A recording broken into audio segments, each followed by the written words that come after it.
would we do that?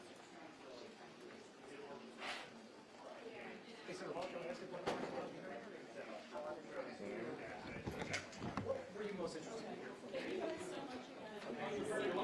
Dr. McCary may have one of the most distinguished careers of anybody ever appointed to the FDA. I mean, here's a guy that's a liver surgeon, pancreatic surgeon, guy's been studying cancers, written half a dozen books. And the question I ask him is whether he's open-minded. He's written a book basically talking about how we shouldn't just sort of say the science is settled. We should always be questioning. That's what scientists do.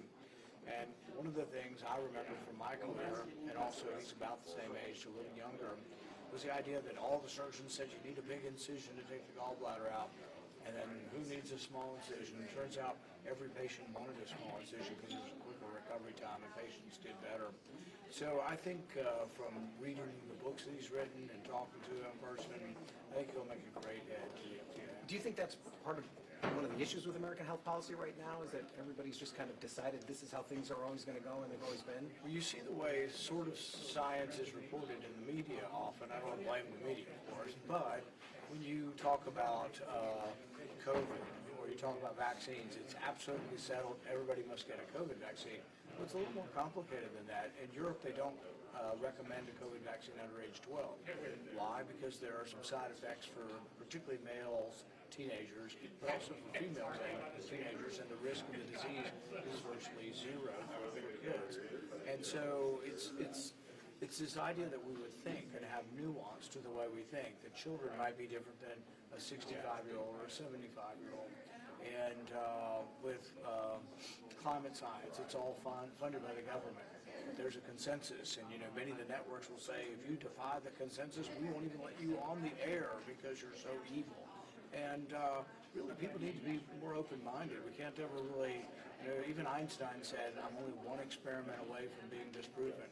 Show me that I'm wrong with evidence and I'll accept the facts. And so I asked Dr. McCary, if the data tells you one thing, but your preconceptions tell you something else, are you willing to go with the data?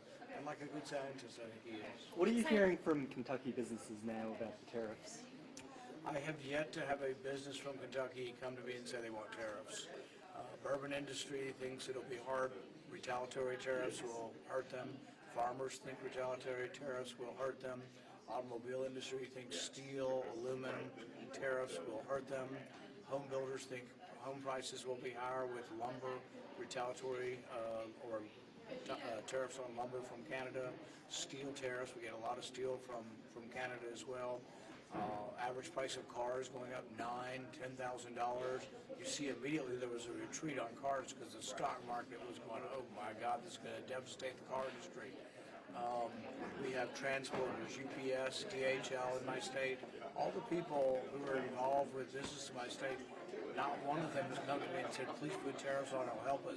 Almost every industry in Kentucky has come to me and said, it will hurt our industry and push up prices of homes, cars.